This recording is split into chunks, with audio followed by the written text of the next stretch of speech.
orang yang menderita penyakit COVID sendiri, dokter? Penderita COVID ini kita melihat dulu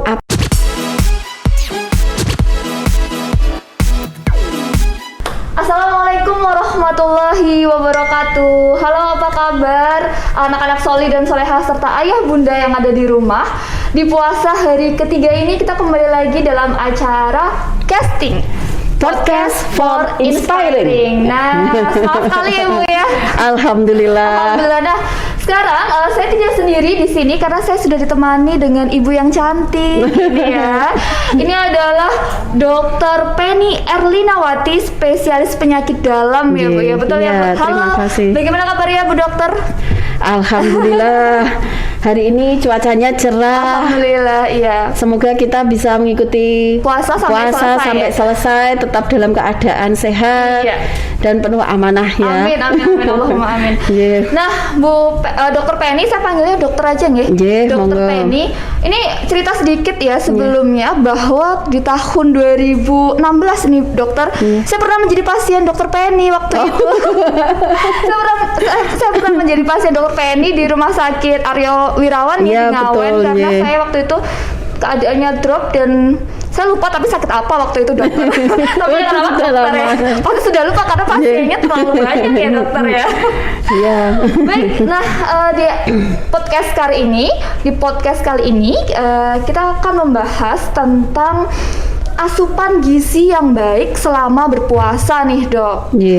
Kita puasa hari ini kan dapat puasa hari ketiga ya.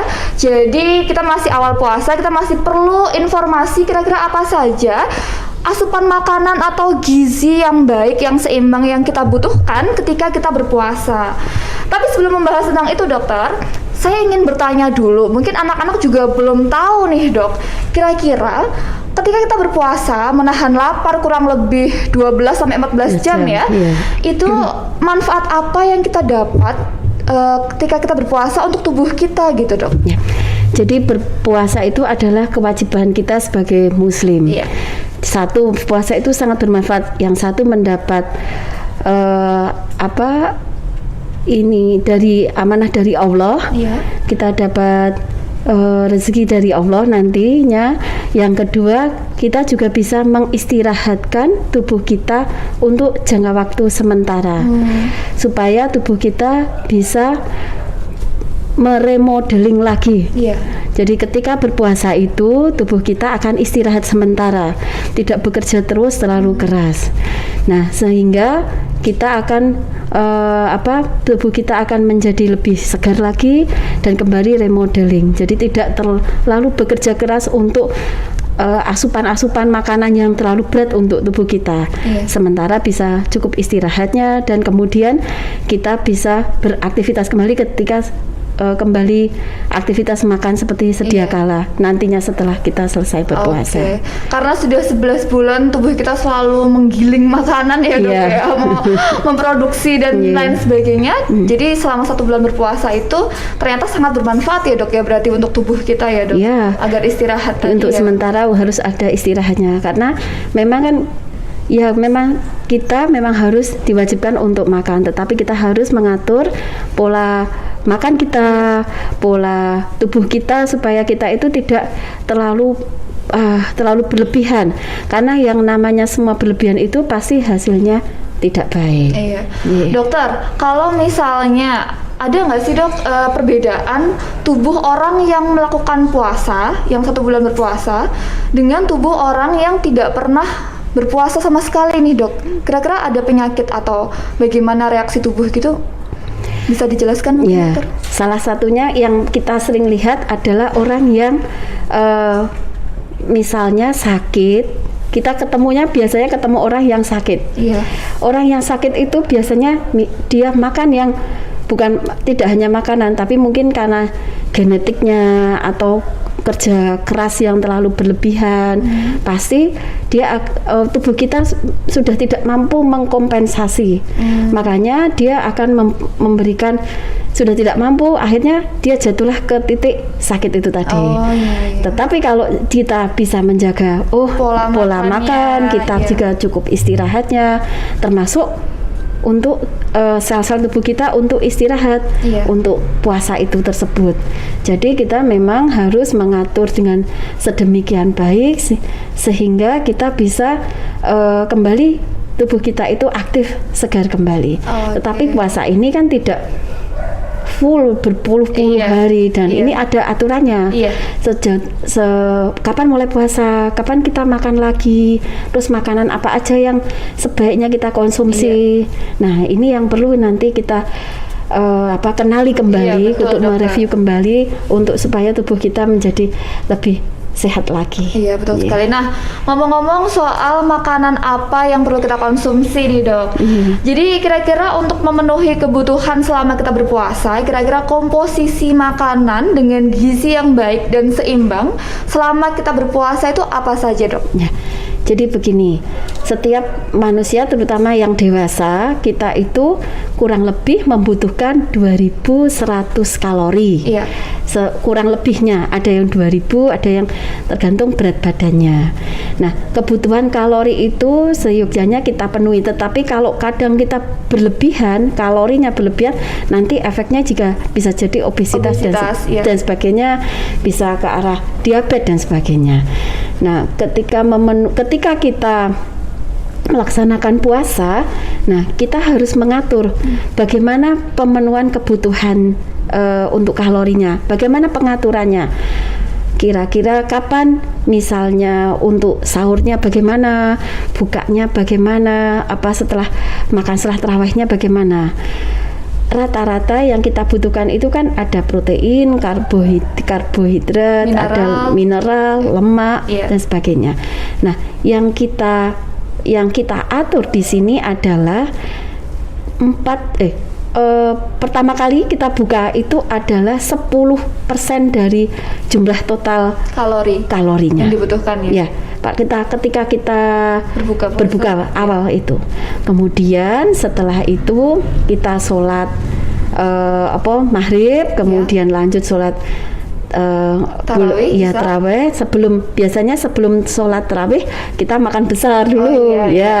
Nah, di saat makan besar itu kita kurang lebih kita makan 35% dari total. Jadi tadi 35 tambah 10 kan 45. Nah, setelah kita selesai sholat tarawih agak malam-malam, kita istirahat sebelum mungkin kita mau persiapan, ada yang belajar apalagi anak-anak kelas 3. Iya, betul sekali. Udah selesai, Dok. Selesai ujian anak-anak alhamdulillah. Jadi mereka sudah tenang. Tiga kelas 7 dan kelas 8 ini persiapan untuk belajar. Nah, kadang-kadang agak malam setelah tarawih kita masih ngemil lagi. Kurang lebih itu porsinya 15% dari total kebutuhan. Kalori tadi. Kurang lebih segitu. Kemudian setelah nanti ketika kita bersahur, sahur itu kita kadang males dan sebagainya. Karena masih ngantuk ya, Dok. Nah, padahal di situ sangat kita butuhkan kurang lebih asupannya adalah sisanya 40. Tadi, Dok. Jadi dari 10 tambah 35 tambah 15 itu 60. Jadi sisanya berarti 40. Untuk makan sahur. Karena di saat itu kan kita untuk memenuhi. Nah, habis itu kita puasa, kita masih ada aktivitas. Apalagi kadang-kadang kita lagi senang ini pit-pitan, olahraga dan sebagainya. Nah, kapan sebaiknya waktu yang baik untuk kegiatan olahraga itu harus kita pertimbangkan juga. Selain itu, yang paling penting itu asupan minumnya. Nah, rata-rata kita kurang lebih kita butuhkan 2 liter. Nah, kayaknya banyak banget 2 liter. 2 liter itu selama buka dan sahur berarti di totalnya adalah buka dan sahur. Kalau kita tidak puasa sih bisa minum banyak. Tapi kalau kita dalam puasa seperti ini, nah ini yang harus kita atur. Jadi yang pertama setidaknya ketika adzan buka maghrib itu satu gelas air putih. Satu gelas air putih. Okay. Kemudian setelah itu kita kan sholat. Ya. Setelah sholat kita bisa minum lagi satu gelas. Kalau belum atau nanti setelah sambil makannya nanti. Nanti setelah makan habis sholat maghrib biasanya kita makan satu gelas lagi.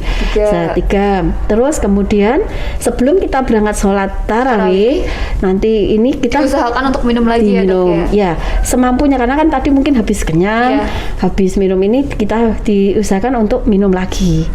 Kemudian setelah itu pulang dari tarawih kita upayakan untuk minum lagi setelah dan sebelum tidur. Nah, antara ini kan memang bervariasi. Sebelum tidur juga minum lagi yang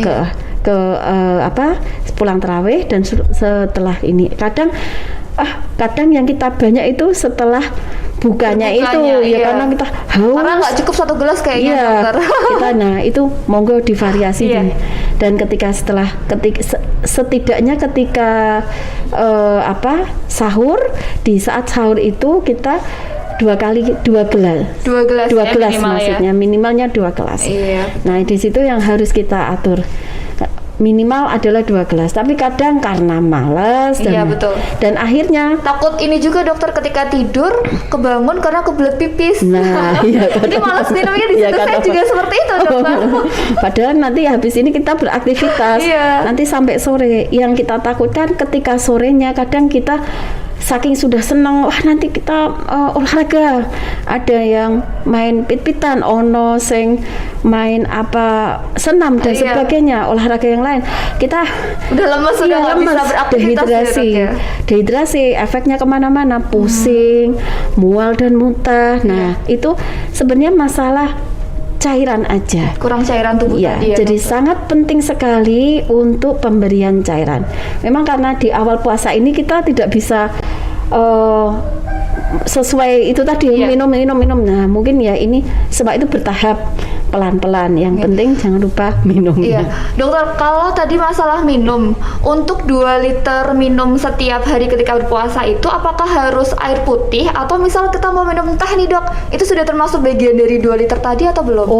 Atau es buah gitu misalnya. Biasanya kalau Pak buka puasa seger ya mesti ini suka minum es buah nih dokter. Monggo bisa. Jadi sudah termasuk untuk hitungan itu tadi. Jadi banyak minumnya, mungkin tambah seger. Ada isinya macam-macam, buahnya macam-macam dan lain sebagainya Jadi itu minimal. Jadi tidak usah khawatir harus gelasnya harus banyak, enggak. Tapi misalnya kita makan sop atau kuahnya itu sudah termasuk, atau yang penting banyak cairan atau makan pengen buah semangka, itu kan ada cairannya juga, itu juga sudah termasuk ada cairannya. Terus untuk makanannya sendiri nih dok, kira-kira berarti tadi harus memenuhi kebutuhan karbohidrat, kemudian lemak, protein, itu wajib ya dok ya untuk buka dan sahurnya? Semua itu memang sebenarnya semuanya diproporsikan terhadap kondisi tubuh kita. Jadi kalau kita memang beraktivitas berat, kita harus ada karbohidratnya, walaupun cuma mungkin dosisnya sedikit. Mungkin proteinnya yang banyak atau lemak dan sebagainya. Itu pun juga tergantung kondisi kita, karena kalau ini yang kita bahas adalah anak-anak, tapi pasien rata-rata banyak orang yang tua. Ada sakit gula, ini berapa, apakah saya boleh buka? Seorang diabetes boleh buka minum pakai manis boleh nggak dok? Ada kolak ini dok, waduh pengen dan sebagainya. Jadi memang kita sesuaikan dengan kondisi tubuh seseorang. Tapi kalau misalnya anak-anak, yang penting ada karbohidratnya, ada sayur mayurnya, ada proteinnya, lemaknya juga, dan betul sekali. Jadi untuk bunda di rumah ketika menyiapkan menu buka dan sahur harus 4 sehat 5 sempurna ya dokter ya. Jadi kebutuhan protein, lemak, mineral, karbohidrat itu harus komplit bunda. Jangan lupa masak yang enak-enak bunda. Oke dokter, kita lanjut nih dok. kebetulan untuk saya pribadi, saya juga penderita penyakit MAH nih dok.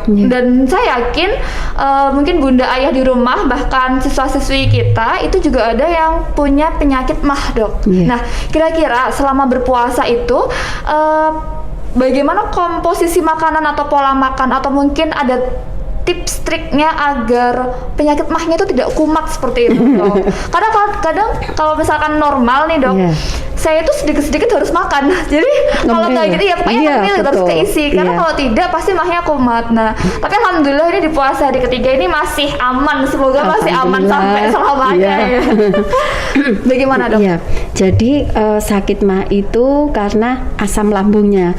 Dia bekerja terus menghasilkan asam lambung, sedangkan asupannya kadang berkurang.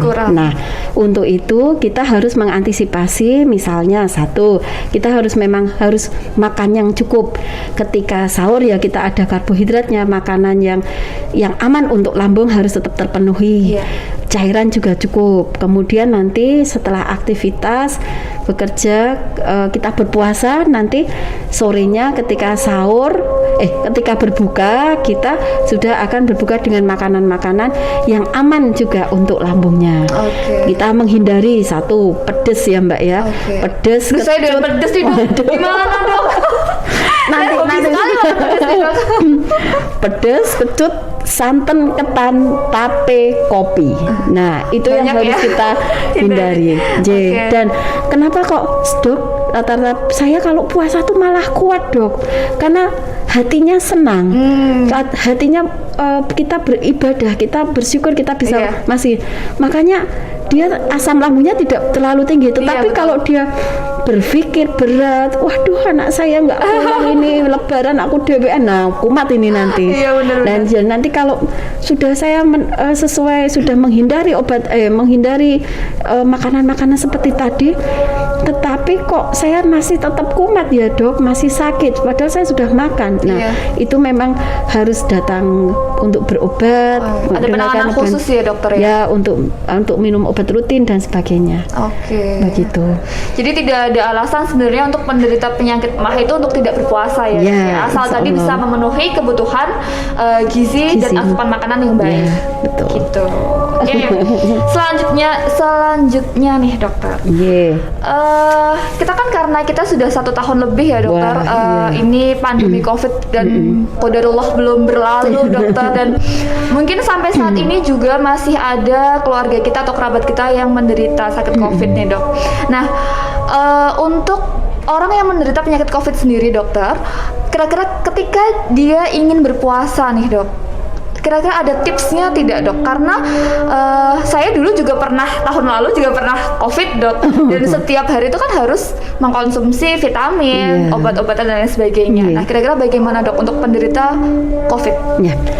Penderita COVID ini kita melihat dulu apakah dia dirawat di rumah sakit karena memang ada gejala sesak nafas yang berat, ada pneumonia, ada infeksi yang lainnya, atau misalnya ada sakit gula dan sebagainya, yang jantung dan sebagainya yang tidak bisa teratasi hanya di rumah gitu, isolasi mandiri tidak bisa misalnya, maka harus kita rawat. Nah, kalau penderita yang dirawat ya pasti tidak puasa dulu, kita tetap memberikan obat-obatan.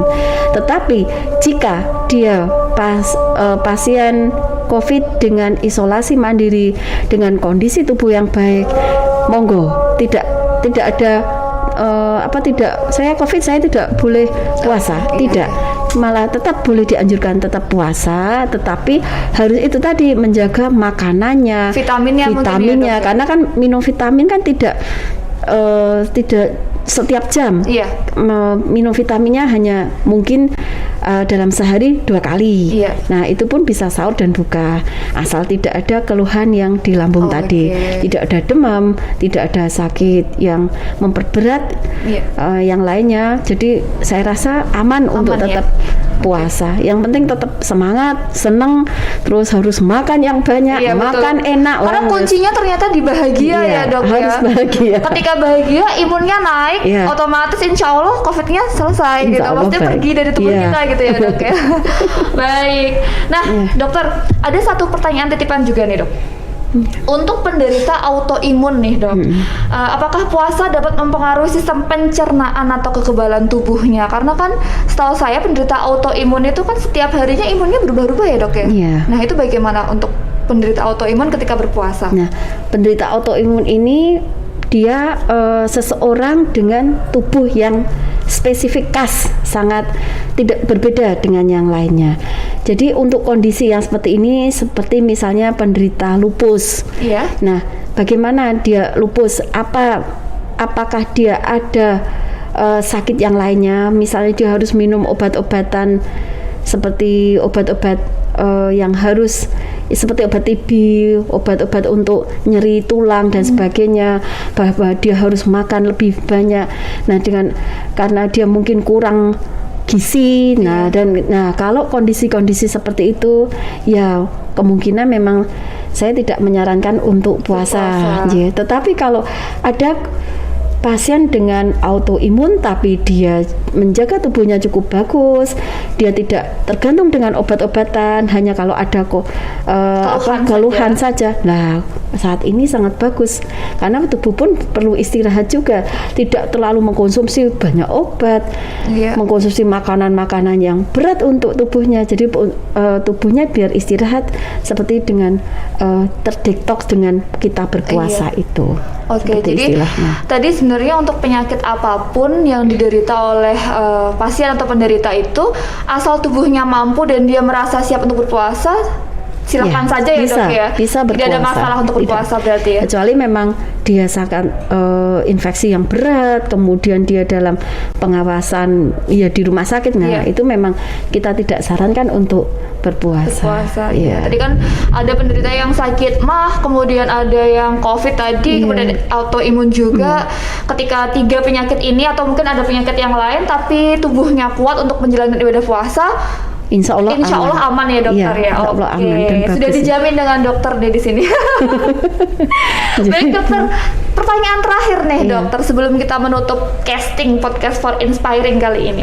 Ini banyak sekali yang ketika berpuasa kita lihat itu banyak yang bermalas-malasan kan dok, karena lemes tadi mungkin karena kurang asupan gizi dan lain sebagainya. Nah, ketika itu mereka justru meninggalkan aktivitas olahraga dok. Padahal seberapa penting sih dok sebenarnya aktivitas olahraga ketika berpuasa, atau juga mungkin tipsnya nih untuk berolahraga yang baik, yang tidak memerlukan energi yang banyak tapi tetap sehat ketika berpuasa dokter? Kalau saya sarankan kalau olahraga lebih baik untuk di sore hari. Kenapa? Karena setelah itu kita akan berbuka. Nah, kita habis bisa olahraga gembrobios, kesel, langsung gelek-gelek pas berbuka. Tetapi kalau kita pagi hari, aduh lemes ini. Sudah. Apalagi siang hari ketika matahari di atas ubun-ubun ya dokter. Panas ya. Panas. Jadi kita menyarankan untuk di sore hari. Jadi kalau pagi mungkin secukupnya aja. Kalau sore mungkin aku pengen itu naik sepeda yang lagi ngetren sekarang ini, atau aku mau olahraga apa jenenge senam atau apa, monggo. Kalau renang boleh nggak dokter? Karena mungkin anak-anak ada yang olahraga renang nih dokter. Nah, nanti takutnya minum air. Ya. Kalau bisa menjamin tidak minum air. Atau kalau mau renang malam mungkin ya dokter. Ya, jadi mungkin lebih baiknya di sore hari. Kenapa? Karena kalau di sore hari kita bisa, jika kita terlalu capek, kita tunggu waktu sebentar untuk berbuka. Olahraga ya semua kita sesuaikan dengan kebutuhan kita. Yang penting tidak ngongso, tidak terlalu berat. Aktivitas jalan kaki, mungkin sepeda ringan, dan senam yang tidak terlalu banyak gerakan tenaga. Itu pada dasarnya sebenarnya sangat baik untuk tubuh kita. Memang mungkin tidak tiap hari, jadi kita mengatur kapan kita akan berolahraga, karena kita juga butuh untuk menggerak-gerakkan kaki kita untuk supaya bisa kondisi kita tetap sehat. Kira-kira waktunya itu berapa lama dokter olahraga ketika berpuasa? Kalau idealnya kita sebenarnya kalau konsisten rutin kita cukup 30 menit. dalam sehari. dalam sehari. Oke. Kita tidak terlalu, tapi kadang misalnya jalan-jalan tapi mampir duduk dulu. Nah, waktunya lamanya kan kita Iya, jalan-jalan. iya. Tidak bisa jalan konsisten terus gitu, tidak bisa. Nah, ya kita kondisikan. Iya, iya. Berarti Itu sebenarnya tidak perlu. ketika kita jalan kaki saja tapi 30 menit nonstop itu sudah termasuk bagian dari olahraga ya, Dok? Iya, bisa. Oh, Misalnya oke. kita ke lapangan, keliling lapangan. atau keluar rumah, saya tak jalan-jalan sebentar. Apa sambil saya tak jalan ke sana nanti. Nah, kurang lebih 30 menit itu sudah cukup. Sudah cukup ya. Iya, saya disarankan sore hari itu tadi. Oh. Soalnya kalau lemas, nanti haus, kita tunggu waktu sebentar, akhirnya kita berbuka. Oke. Nah, sudah cukup jelas ya anak-anak, ayah bunda di rumah kira-kira tentang asupan gizi yang baik yang dibutuhkan selama kita berpuasa. Nah, mungkin Dokter Penny sebelum kita menutup acara casting pada siang hari ini, boleh sedikit pesan untuk anak-anak yang ada di rumah nih, Dok, Iya. selama berpuasa. Iya. Baik adik-adik semua, semoga puasa kita ini nanti berjalan dengan lancar. Amin. Yang penting kita menjaga tubuh kita tetap harus melaksanakan sahur. Kadang-kadang yang malas sahur yang harus sahur.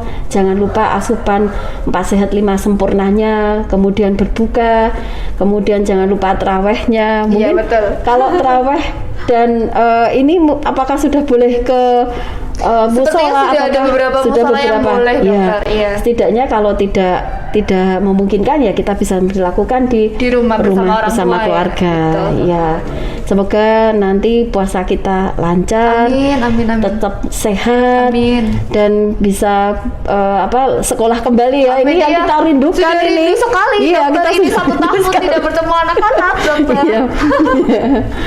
Ya, Ya. salam sehat semuanya. Amin, terima kasih Dokter Penny atas Ya, waktunya. Semoga kita sama-sama. bisa berbincang Ye. lagi, ngobrol lagi di lain kesempatan. Amin, alhamdulillah. Baik, terima kasih ayah, bunda, dan anak-anak solih-solihah yang ada di rumah yang sudah menyaksikan casting podcast for inspiring episode hari ini.